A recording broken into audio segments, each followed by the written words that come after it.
golaha wasiirada xukuumadda xilgaarsiinta uu hogaaminayo ra'iisul wasaaraha Soomaaliya Maxamed Xuseen Rooble ayaa maanta ansixiyay xeerar dhowr ah. warkan waxaa faafayntiisa magaalada Muqdisho inaga soo diray wariyahayaga Cabdikariin Cali Aadan. shirka golaha wasiirada xukuumadda federaalka ah ee Soomaaliya ayaa maanta lagu qabtay magaalada Muqdisho kaasi oo uu shir gudoominayay ra'iisul wasaaraha dalka Maxamed Xuseen Rooble waxaana lagu ansixiyay xeer nidaamyaha sharciga maareynta maaliyadda hindisa sharciyeedka kalluumaysiga iyo siyaasadda maamulka howlaha hay'adaha samafalka islaamiga ah.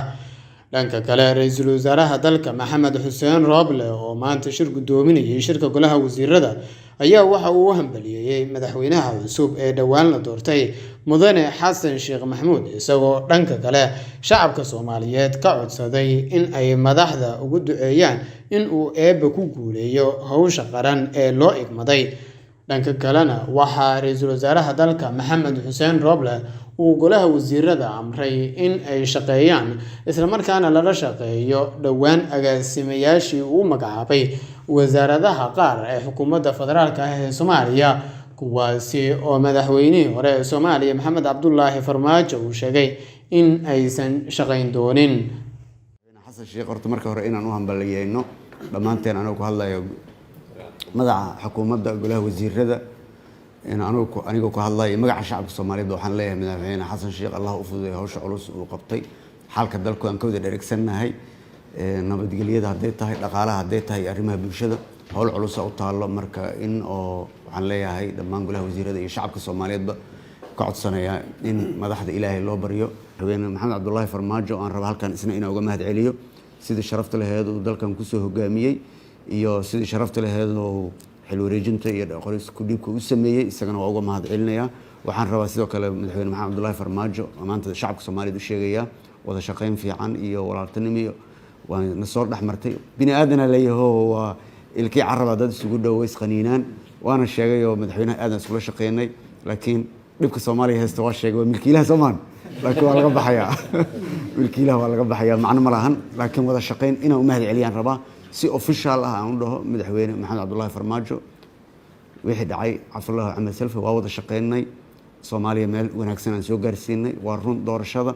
stakeholders ama milkiilayaal fara badan lahayd oo kamid yihiin dawlad goboleedyada oo shanta dawlad goboleed ay kamid yihiin xukuumadda oo ay kamid yihiin musharaxiinta oo ay kamid yihiin ururada bulshada dhammaan dadkaas oo dhan ay ka dhaxaysay doorashada.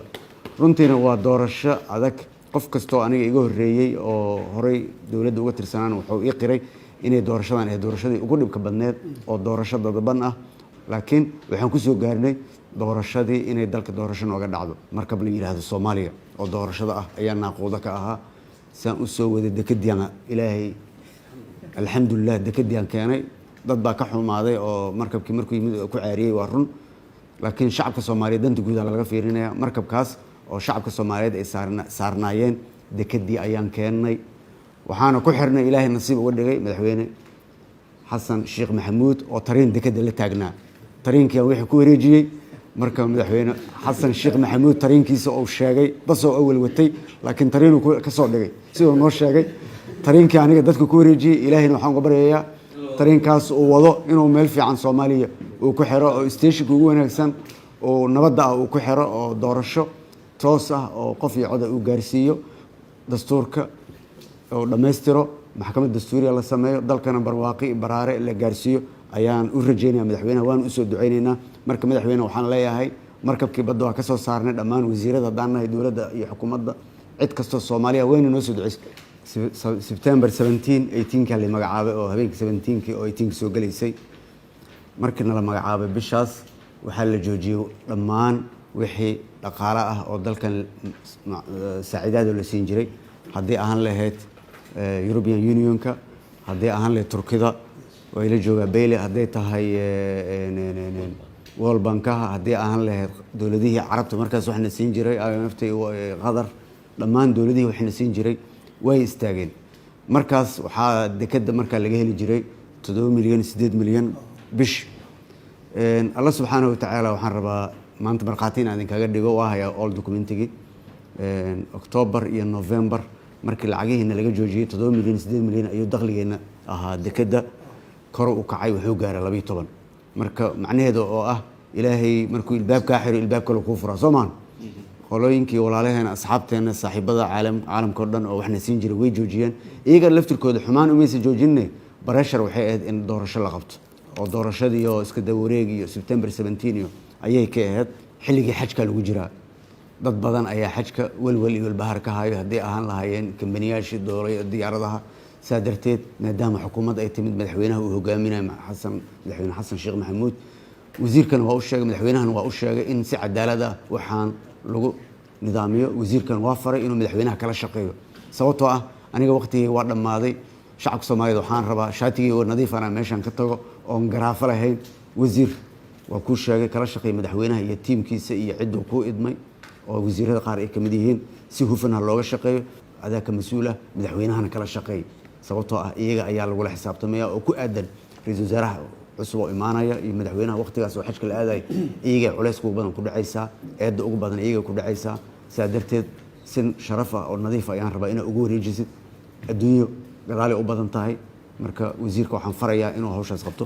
sidoo kale waxaan rabaa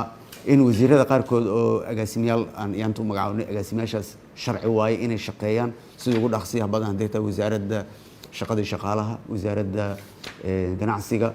haday tahay alla ku runay wasaaradaha kale dhammaan waxaan leeyahay hawshaas hal la galo insha Allah waxaan idin leeyahay horaha loo socdo dalka hore u soconaya wax dambe la sugayo malaan horaha loo socdo waxaan idin leeyahay Allah subhanahu wa ta'ala haduu u gaarsiyo khamiista dambe ayaan kulankii ansixinta kale oo noo dhinaad galeynaa retreatna waa galeynaa waxaan idin leeyahay jimco wanaagsan dhamaanteen naloo soo duceeyo shacabka Soomaaliyeed waa mahadsantiin